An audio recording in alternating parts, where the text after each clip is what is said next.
Bonjour tout le monde, j'espère que vous allez bien. Dans ce live, nous verrons ensemble comment automatiser le web scraping avec GitHub Action. Alors, je suis Gauthier Eholo, développeur backend et mobile. Je suis intéressé par tout ce qui est open source et la data. Je travaille actuellement à Infinitus, une startup, disons, c'est une boîte basé à Lomé qui fournit des solutions SaaS au corps médical ou au personnel médical. Alors, euh, voici un peu la feuille de route pour ce live. Dans un premier temps, nous verrons les bases du web scraping. Ça sera globalement quelques petits rappels et tout.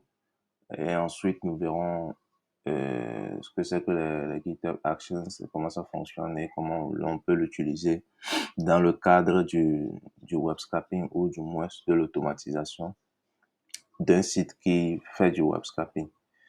Après, nous verrons cela réellement en pratique et ensuite, nous explorerons en fait les ressources pour aller un peu plus loin. Alors, qu'est-ce que le web scraping d'après vous? Eh bien, disons que c'est une technique qui est née du fait que l'on a besoin des données exploitables du web, plus précisément des sites web. Parce que les sites web sont développés en utilisant des langages de balisage basés sur le test et contient souvent naturellement une multitude de données utiles sous forme de tests. Toutefois, la plupart des pages web sont conçues pour des utilisateurs finaux, des humains, et non pour une utilisation automatisée. Raison pour laquelle il y a des outils, des logiciels, des librairies dans les langages, etc., qui ont été mis au point pour faciliter l'extraction de ces données provenant de différentes pages web. Pour faire un petit résumé, disons que le web scraping permet de récupérer de manière automatisée grâce à un script ou un logiciel ou un service tiers, ça peut être une API. Donc, automatiser la récupération de données depuis les sites web, de les stocker sous des formats exploitables par des machines. En parlant de format exploitable, je fais allusion peut-être, disons, aux bases de données, aux fichiers. Ça peut être des fichiers test, des fichiers CSV, des fichiers, comment dirais-je, JSON, XML, etc. Donc, en gros, le but, c'est de collecter des données à grande échelle sur le web lorsque l'accès à ces données n'est pas fourni par une API et après d'en constituer voilà un dataset ou une base de données afin de l'exploiter à divers fins. Alors pourquoi l'on fait le web scraping? Généralement le web scraping est très utile pour les aspects business, notamment l'étude de marché, la surveillance des prix. Les entreprises utilisent le web scraping, pour récolter les avis, les besoins des prospects ou des clients, sur différents produits et services ou, oui, sur différents produits et services en ligne. Ils également, entre guillemets, suivent les tendances du marché pour les tendances du marché, c'est généralement les produits qui sont les plus vendus et tout ce qui va avec. Après, il y a aussi la veille concurrentielle qui est est une pratique aussi, ou disons, est un avantage que l'on peut avoir grâce au web scraping. Et après aussi, nous avons la génération de leads, l'analyse, ou du moins le sondage d'opinion sur le web pour voir un peu ce qui se dit sur les produits et services d'une entreprise donnée. Après, nous avons aussi le cas de recherche académique. Et nous avons plein d'autres, disons, applications du web scraping. Et il y a un aspect aussi que je voulais aussi mettre en évidence, c'est le fait que le web scraping a contribué de manière significative quand même à l'entraînement des IA génératives que nous connaissons aujourd'hui, en fournissant un accès à des volumes assez massifs de données sur le web. Si on prend GPT ou GPT par exemple, GPT, la base de données derrière est constituée quand même d'un bon pourcentage de données provenant du web. Donc voilà aussi un exemple concret de l'application du web scraping. Alors comment ça marche? C'est tout simplement le fait de récupérer des données, plus ou moins exploitables sur des sites web à travers les technologies du web scraping et de le mettre dans de bons formats. Enfin, c'est du bon format, sont des formats structurés et exploitables de façon automatique et grâce aux machines ou aux programmes. Donc le process est simple, on parle de la collecte de données sur des sites web ou sur le web de façon générale. Après, on processe ces données pour les avoir dans des bons formats et ensuite on le stocke dans une base de données, dans un fichier, etc. Et après, on a le choix de faire de l'analyse des données dessus et c'est généralement ce qui se fait ou l'utiliser à d'autres fins. Alors, vous n'êtes pas sans savoir que le web scraping a aussi des limites. D'une part, il y a les limites, ou du moins la complexité technique. C'est globalement des mesures qui rendent difficile, voire même impossible, le web scraping, notamment voilà, le blocage IP, le captcha, le blocage des robots, peut-être selon le trafic de ces robots sur le site cible.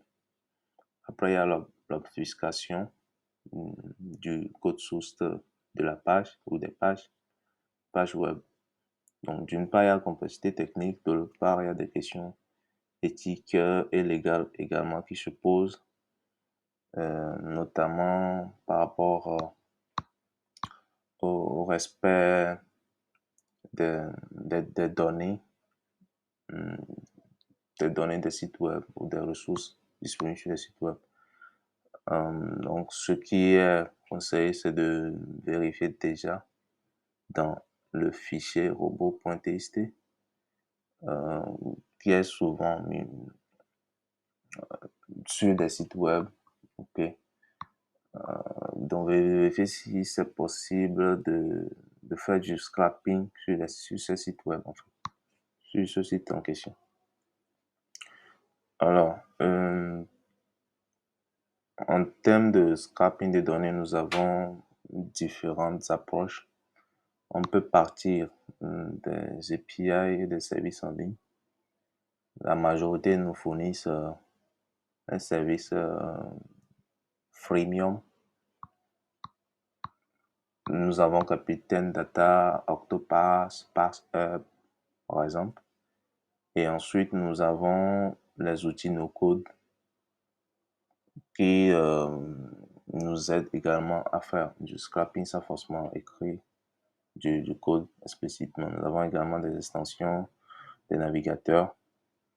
Tous ces trois premiers services ou premières solutions sont plus des outils qui nous aident à accélérer le web scrapping et à plus ou moins souvent avec les services en ligne à outrepasser les techniques ou plutôt les contraintes techniques sur les sites web ou les restrictions techniques sur les sites web. Et enfin, nous avons le scripting en Python où le développeur lui-même, selon ses besoins, écrit son algorithme ou son programme de web scrapping en utilisant par exemple Scrappy ou Beautiful Soup ou également Selenium. Alors, pour faire une petite pause ici, il faut retenir que euh, il y a deux types de sites web, peut-être pour faire simple. Il y a des sites web euh, classiques ou des sites web rendus côté serveur où lorsque l'on fait une requête HTTP dans le navigateur, on essaie d'accéder à une page. Le serveur, selon les données affichées sur le site, processe les données et envoie cela au navigateur. Donc, en une seule, en un seul appel, les données sont transférées depuis le serveur dans le navigateur et il n'y a plus d'autres opérations à faire sur les données qui sont affichées ou les informations affichées dans le navigateur. Donc, de l'autre côté, par contre, il y a le rendu côté client où lorsqu'on fait appel à une ressource, peut-être pour une première fois, un minimum de données est chargé depuis le serveur. Mais les prochaines fois qu'on fait les requêtes, tout est géré côté client, c'est-à-dire dans le navigateur. Du coup, avec ces deux approches, ceux qui ont déjà eu l'expérience avec le web scrapping vont se rendre compte que lorsqu'on fait un premier appel au serveur, dans le cas du rendu client, il n'y a pas de structure HTML avec les données qui sont chargées dans un premier temps. C'est après quelques secondes que les données sont réellement chargées, la structure HTML est générée. Donc ça fait que lorsque on écrit du script classique où c'est séquentiel, c'est-à-dire on fait la requête, get, après on récupère, on manipule entre guillemets le DOM, on se rend compte tout de suite que ça ne va pas marcher. C'est là que naissent les outils qui maintenant simulent bon, c'est aussi une solution, c'est juste une partie de la chose, mais il y a d'autres aspects. Donc, ils simulent en fait, ou du moins, ce qu'ils peuvent patienter le temps que les données soient réellement générées, la structure soit générée et de faire des interactions sur des sites web. Donc, je voulais faire justement allusion à Selenium, qui est une librairie ou du moins une technologie, parce qu'on utilise Selenium dans d'autres langages de programmation, bon, qui nous permet d'utiliser un navigateur qu'on appelle headless, c'est-à-dire navigateur, je simplifie, sans interface utilisateur, qu'on peut utiliser en ligne de commande pour simuler justement ce que je viens de décrire là. Alors, bon, sans plus tarder, nous allons passer maintenant au GitHub Actions. qui sont, disons, c'est un service de GitHub euh, dans ce qu'on appelle hum, l'automatisation ou la mise en place des pipelines de production. Les pipelines de production, c'est plus des processus de développement logiciel. Pas forcément de développement, mais plutôt de construction logicielle. OK? Donc, mais dans notre cas, nous allons exploiter GitHub Action comme un outil d'automatisation tout simplement.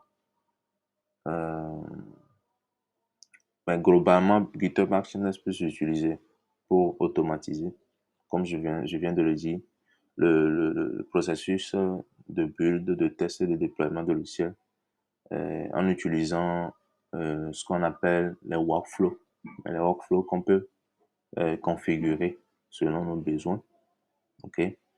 Donc, GitHub Action offre la possibilité d'exécuter des événements spécifiques sur un repo GitHub et en fournissant la plateforme en vrai fournit des ressources et justement pour exécuter ces workflows. Euh, Globalement via des machines virtuelles de GitHub où l'on peut également exploiter les GitHub Actions sur nos propres instances auto-hébergées. Ceux qui connaissent GitLab aussi ont la même solution de ce côté également. On a le même principe. Alors, pourquoi le GitHub Action dans le cadre du web scraping? Tout d'abord pour l'automatisation. Globalement, ceux qui écrivent des programmes en Python ou les programmes, peu importe, ou des scripts pour effectuer un certain nombre de tâches, ces scripts sont exécutés en une seule fois. Si ça doit prendre, entre guillemets, des milliers d'années pour que le script ne finisse l'exécution, c'est tout simplement, comment dirais-je, séquentiel en fait.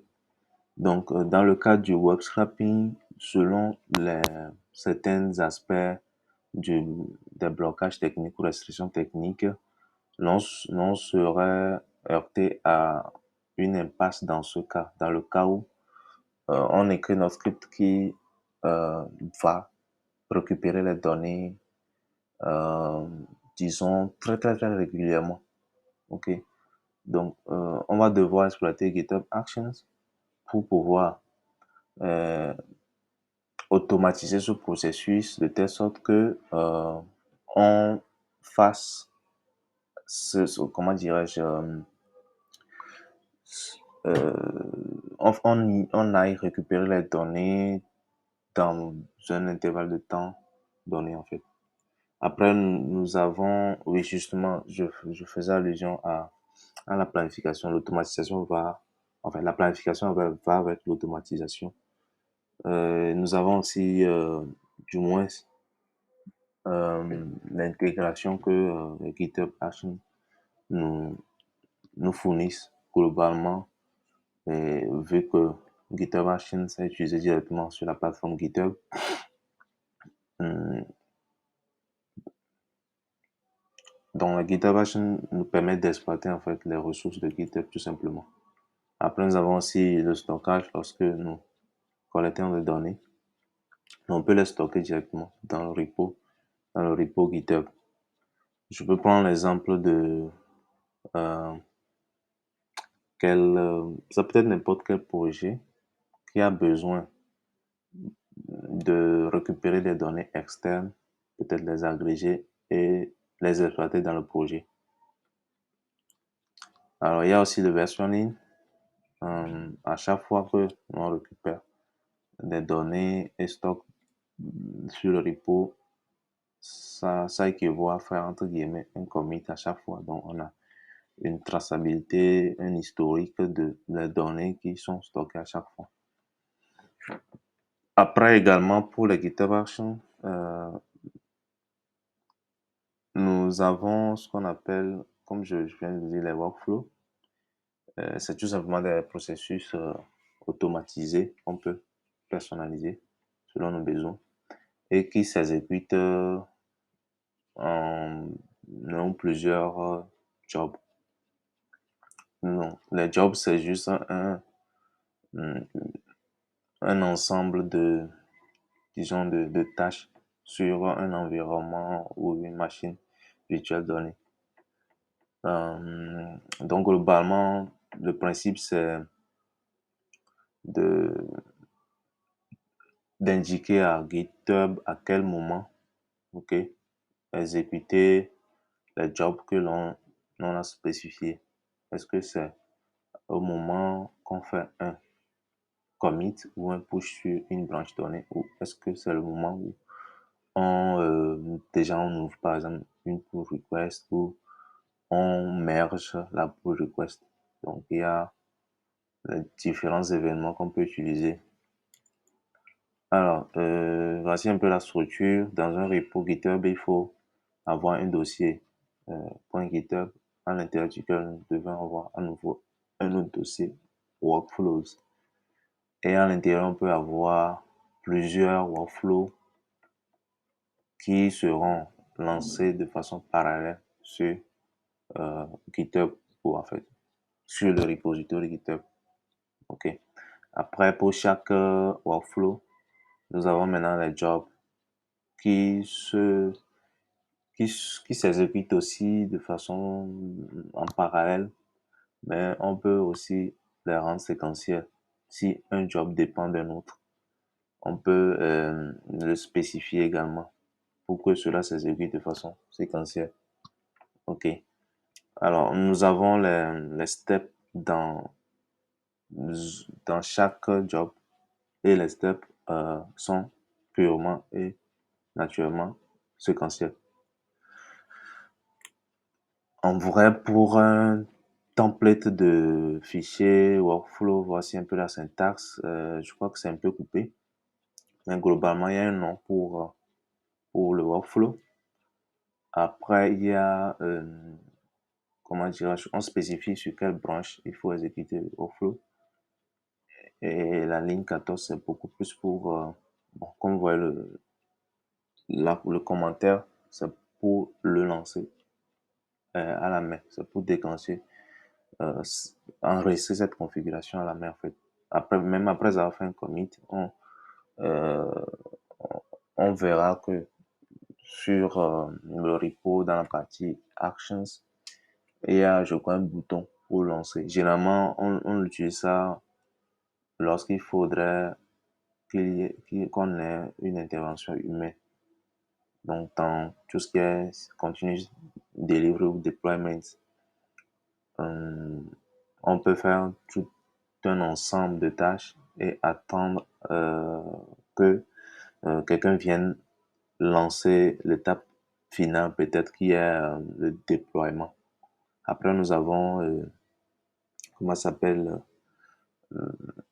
la partie job. Bon, vous voyez naturellement que c'est un fichier YAML. Un fichier YAML a une syntaxe particulière qui est rigoureusement basée sur, euh, disons, l'indentation. OK. Et donc voilà, nous avons des jobs dans lesquels enfin, la partie job, on peut avoir, on met un nom ou un mot-clé pour le job et ensuite on enchaîne les autres étapes qui sont par exemple la machine sur laquelle on veut lancer ou le runner sur lequel on veut lancer ce job et ensuite les différentes étapes. Donc ces étapes peuvent être un ensemble de commandes à exécuter en un, ou ça peut être aussi euh, des actions préexistants dans, entre guillemets, le store de GitHub. Bon, globalement, c'est ça. Le but, c'est de faire le code là, bon, en fait, la pratique sur un projet de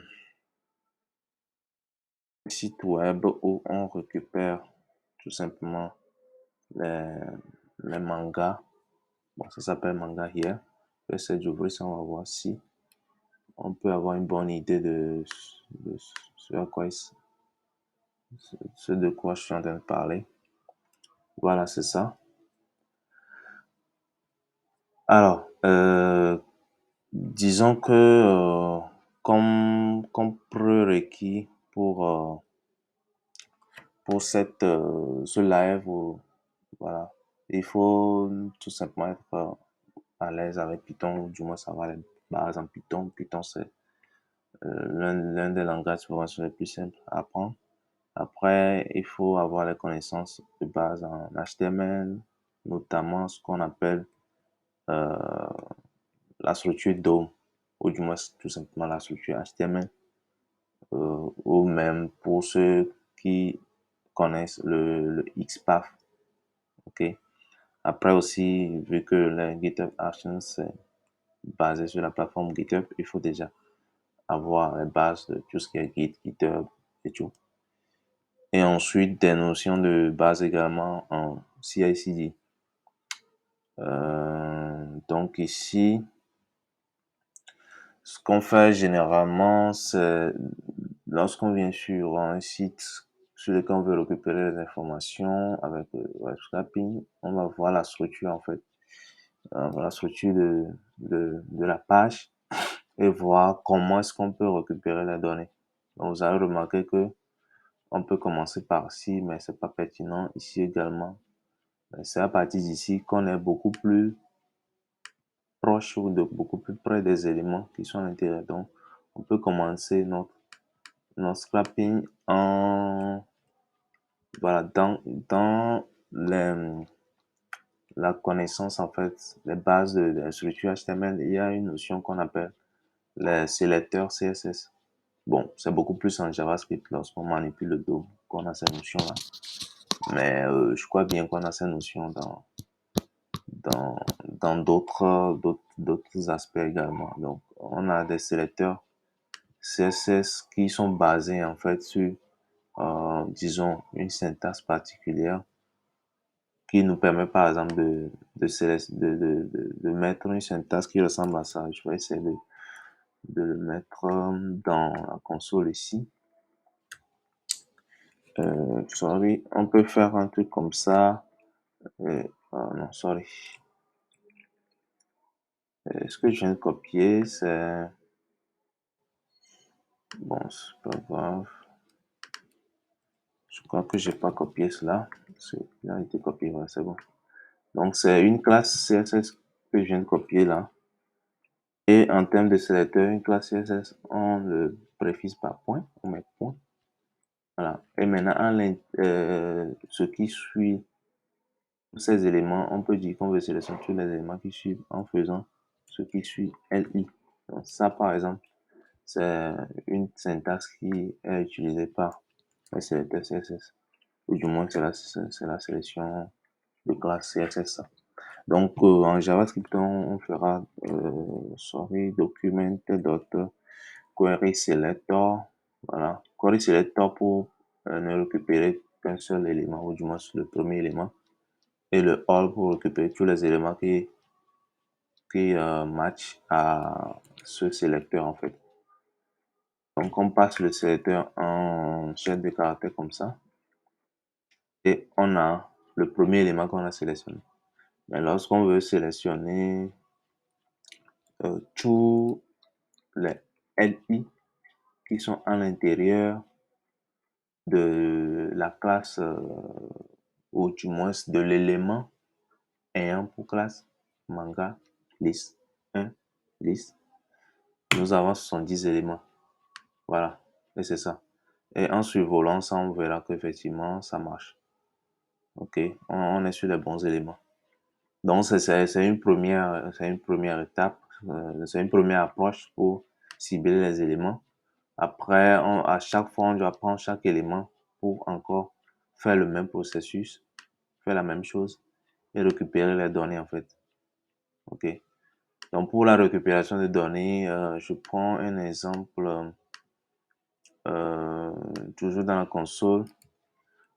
Supposons que je crée, je vais faire lettre, je pense, dans le navigateur. Bon, tu peux appeler grid element, par exemple, quelque chose comme ça. Bon, du moins, element tout simplement. Ok, qui est ça? Et je fais element, on peut faire, on peut pas faire, faire tout ça. On peut faire 0. On prend le premier élément. Et dans le premier élément, on peut faire euh, test content, sorry, test content pour récupérer le test. Ok.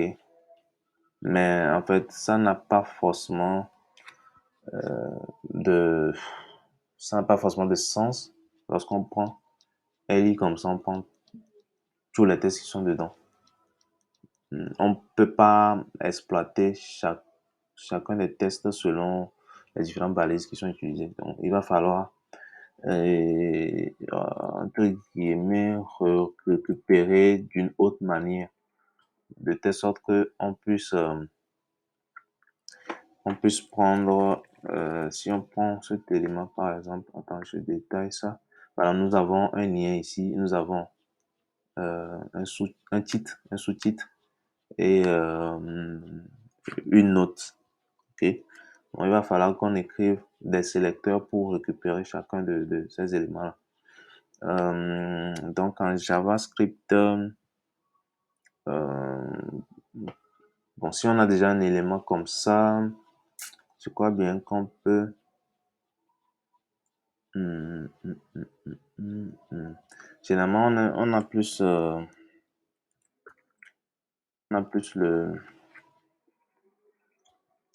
on fait plus, on récupère plus les éléments comme ça. Je vais prendre title comme ça, on va faire document, sorry, document, document.query, selector, all. Ok, là, on peut faire ça. Et ensuite, on peut faire A. Qu'est-ce que je fais? Ah, d'accord, sorry. On fait A, on fait title. Title, title, mais là, il va récupérer les titres uniquement. Ok. Mais bon, je vais pas trop prendre du temps dessus. Je vais vous montrer un peu concrètement l'implémentation que l'on peut avoir. Avec ça, je sais pas si l'écran s'affiche. Alors, bon, c'est un peu le script derrière. Ok. C'est juste pour préparer quelque chose d'effet. Globalement, je vous explique un peu. J'essaie de faire une petite structure ici. Et le code source se trouve dans le dossier SRC où nous avons main qui est voilà, le programme principal ou le point d'entrée du projet en fait. Alors ici, j'ai initialisé le logger pour pouvoir écrire dans des fichiers ou du moins avoir une trace des activités du scrapping. Bon, ici j'ai utilisé Selenium dont j'ai parlé dans la présentation. Donc il faut faire un setup. Voilà, il y a le code ici, mais c'est pas le plus important. Après, on crée. Donc le, le but c'est lorsqu'on lance ce programme, ça effectue toutes ces actions. Donc ça crée le dossier SS, en fait, le dossier data ici, où nous allons stocker les données récupérées sur le site. Après, nous créons à l'intérieur de ce dossier data là le, le fichier CSV où nous allons classer les données. Et ensuite, ce fichier sert à reprendre le, reprendre l'étape où nous étions arrêtés précédemment. Ok. Lorsqu'on est, on est en train, par exemple, si nous sommes sur la première page et on a 70 éléments. Après, on peut récupérer sur chaque page tous ces 70 éléments jusqu'à la sixième page. Ok. Donc, en une seule exécution, vous voyez que classiquement, si on voulait faire ce truc là, lorsqu'on lance l'exécution, je vais attendre jusqu'à ce que ça atteignent 143 pages. Mais bon, j'ai été curieux, j'ai vérifié. Il y a plus de 143 pages. Il y a même jusqu'à 476 pages. Donc ça va prendre énormément de temps pour le faire.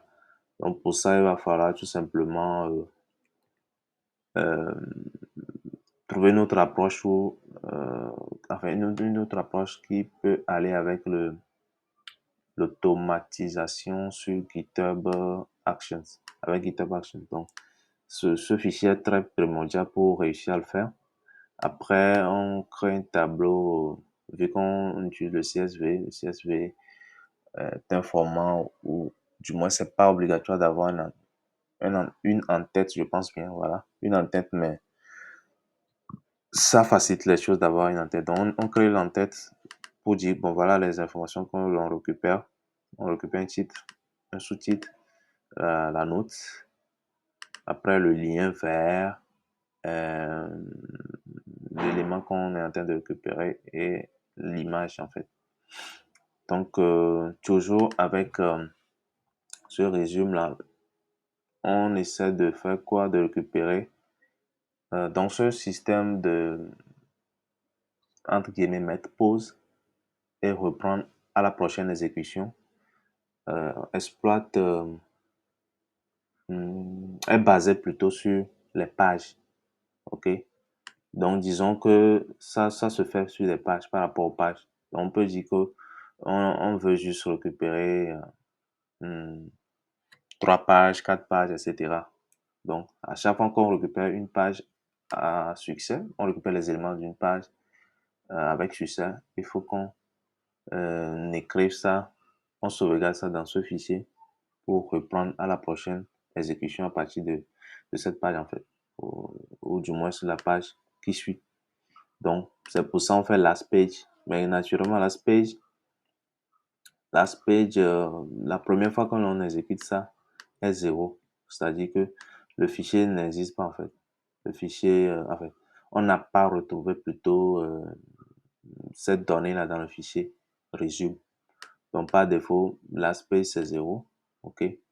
Et on incrémente l'aspect de 1 pour avoir la page à partir de laquelle maintenant on peut démarrer le scrapping.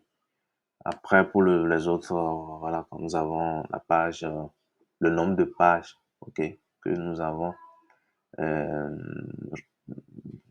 scrappé et aussi, bon, tiens, c'est un petit argot ici, hein, random pour choisir de façon aléatoire le nombre de pages qu'on veut récupérer. Voilà quoi. Après, donc, on, on, on se positionne sur les fichiers et on vérifie si c'est la première fois qu'on a démarré ce script. Ok, il faut écrire l'entête dans le CSV avant de commencer par mettre les données à l'intérieur. Donc aussi, voilà, nous avons cette boucle qui permet, qui est décisive pour interrompre l'exécution à, au niveau où on veut en fait, selon le nombre de pages que l'on veut récupérer. Donc à chaque fois qu'on récupère une page, on incrémente le nombre de pages. Bon, le script n'est pas forcément optimisé, mais c'est ce qui m'est venu sur le coup. Donc, tant que nous n'avons pas atteint l'objectif, c'est-à-dire l'objectif c'est ça, c'est-à-dire on veut récupérer tel nombre de pages. Donc, tant qu'on ne l'a pas fait, on va continuer par scraper en fait. Donc, c'est là qu'on fera un driver.get. Driver.get, c'est juste pour faire la requête get HTTP pour charger la page. Et après, on utilise les sélecteurs pour récupérer. C'est ce que je viens de faire dans le navigateur. Récupérer tous les éléments. Si l'on a récupéré, bah, ça sert juste un log pour dire à chaque fois combien on a récupéré, combien d'éléments. Ces éléments, ce sont des LI qu'on a récupérés sur la page courante ou bien sur telle page en fait. Si il y a aussi cette partie, voilà, parce que en programmation, lorsqu'on fait une telle boucle, ça veut dire la boucle while, il faut trouver, il faut dire au programme à quel moment quitter, sinon ça devient une boucle infinie. Ok, donc on ne s'arrête que, bon, dans un premier temps, bien sûr, hein, parce qu'il y a deux briques ou breakpoints. Euh, on ne s'arrête, on s'arrête dans un premier temps lorsque on a pu trouver d'éléments sur la page, en fait. Après, dans le cas contraire, s'il y a des éléments, on va récupérer chaque élément, voilà, le titre, etc., etc. Ok. Et on écrit dans le fichier CSV, on incrémente la page, ça veut dire qu'on a réussi à scraper une page, on passe à l'autre. Et à chaque fois aussi, on stocke la page qu'on a réussi à scraper dans le fichier regio. Ok. Maintenant, ça là aussi, on va s'arrêter aussi lorsque l'objectif, entre guillemets, l'objectif est atteint aussi, hein. Ok. Donc, c'est un peu ça le script, tout simple. Et je vais essayer de l'exécuter déjà, ok, en fait, sur ma machine, dans la console. Déjà, on va remarquer qu'il y a un petit souci par rapport au... Ah, bon, il faut réinstaller il faut réinstaller le truc là. Euh, Faut faire un pipe install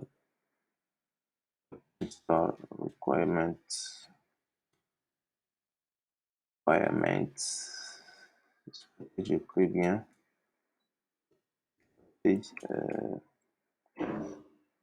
.txt. Je vais m'assurer que j'ai tout installé. Ah ouais, ça, sorry. Faut spécifier. Ah, c'est bon. Voilà.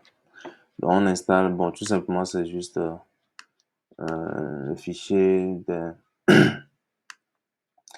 des dépendances des librairies qui sont utilisées, en fait. Donc, on a utilisé celui-là, mais le login, c'est le package qui nous permet d'écrire les logs dans les fichiers. Donc, voilà. Alors, donc, ici, maintenant, on peut lancer. Je crois que je vais agrandir ça. Donc, vous voyez déjà qu'il y a des changements dans le projet. OK.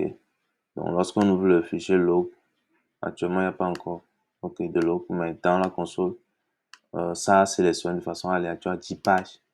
Donc, la première fois, ça va démarrer avec la page 1 jusqu'à la page 10. Donc, je peux modifier ici même pour me rendre dessus. Pour ça, je peux vérifier visuellement ici ou manuellement ici et le voir dans le code aussi. Donc là, pour le reste, je crois qu'il va falloir voir voilà, dans le fichier log. Déjà, il a créé le fichier, c'est bon.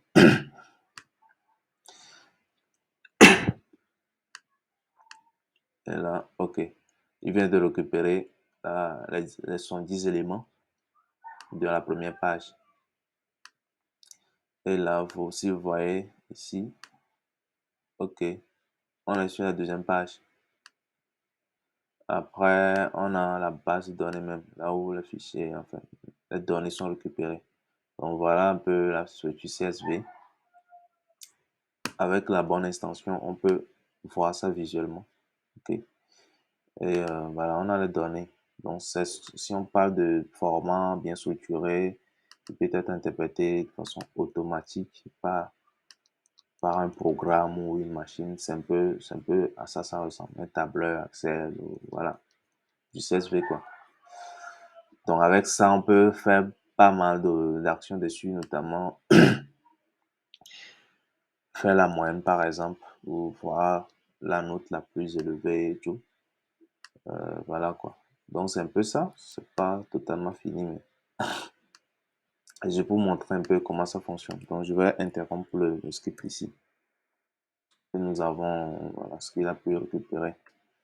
Euh, donc, globalement, c'est ça. En local, maintenant, on passe en ligne. Ok, ici, ce que j'ai fait, j'ai lancé, désolé, ce script, comment ça s'appelle là? Voilà, par rapport à la syntaxe d'un workflow, c'est un peu ça.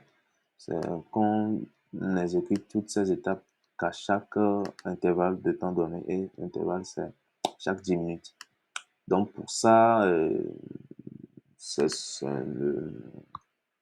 disons, le concept de cron, c'est-à-dire les tâches planifiées qui sont sur le système Unix, en fait, qui est utilisé.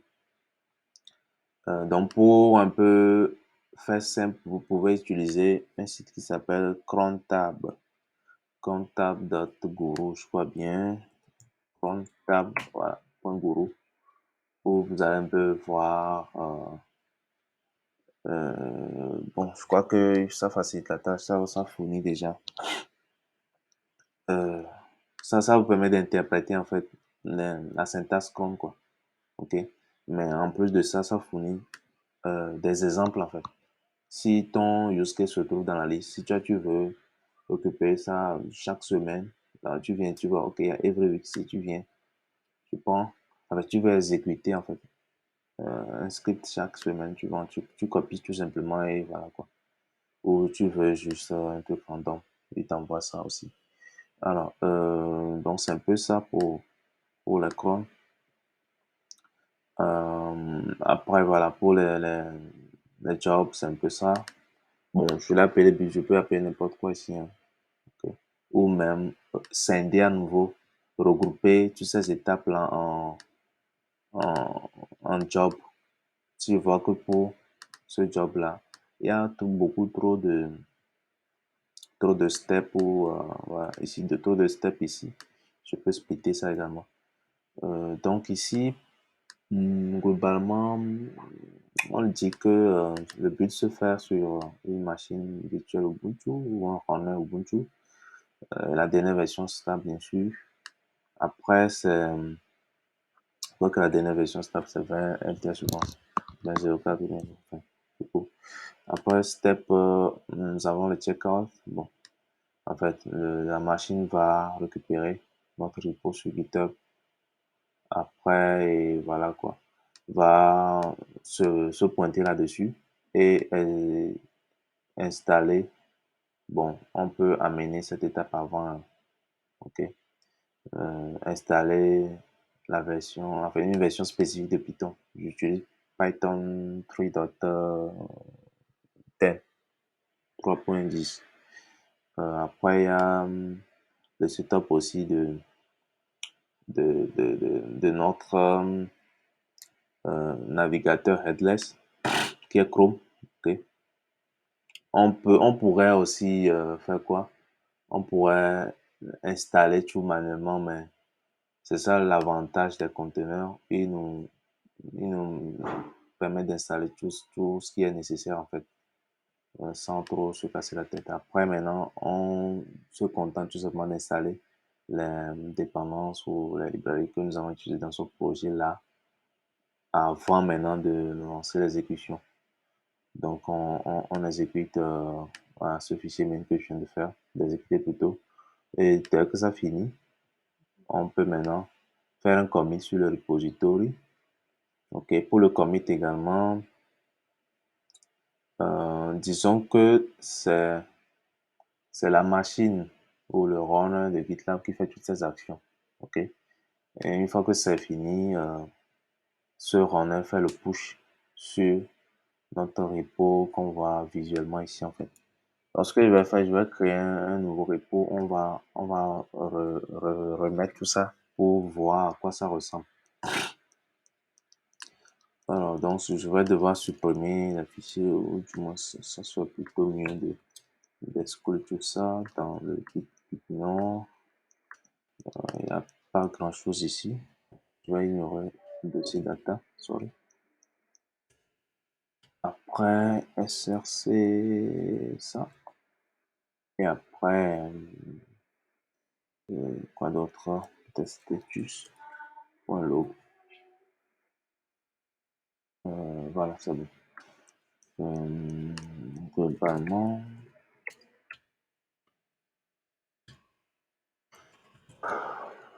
Hum, ouais, c'est bon, c'est bon.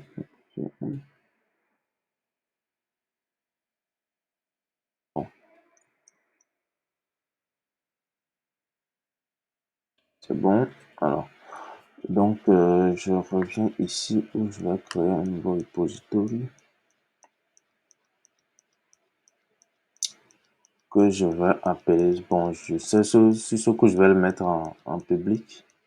Je vais appeler ça hmm, manga, manga here, faire GitHub Actions. Voilà, un peu comme ça. Ça n'a pas de sens, mais bon. Voilà, c'est un public. Et là, je vais maintenant ajouter, mettre le lien avec mon repo. Bon, il faut noter que j'avais déjà ce même repo là. Sorry, v. J'avais déjà un autre ici, mais bon. Je vais créer un autre git remote add. Bon, disons, je mets un GitHub, ça n'a pas de sens, mais voilà. Je mets GitHub comme ça. Je fais comme ça, j'ajoute ça. Je fais GitHub push, GitHub, voilà. J'envoie ça sur GitHub, simplement. Le de origine. Alors, j'ai un petit souci de clé. Et c'est ça sûrement. Alors, donc on a Microsoft ici, à ce niveau. Hmm,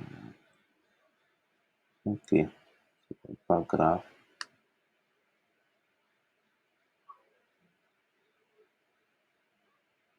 Hmm, ce n'est pas grave non plus. Bon, je vais essayer ça, voir. SSH, add. Ça peut pas être ça. Ok, c'est bon. C'est bon, je devais ajouter juste cette clé-là. Voilà. Par contre, je crois que, vu que c'est chaque 10 minutes, on va devoir attendre jusqu'à 28 ou 30 même avant de vérifier maintenant à ce niveau, au niveau de Actions. Bon, déjà, vous allez voir qu'au niveau de Actions, ça, nous avons voilà, notre worker qui est en attente ici. OK? Il n'a pas été encore été lancé ou exécuté en fait. Donc, je crois bien que ce qu'on va faire, on va revenir après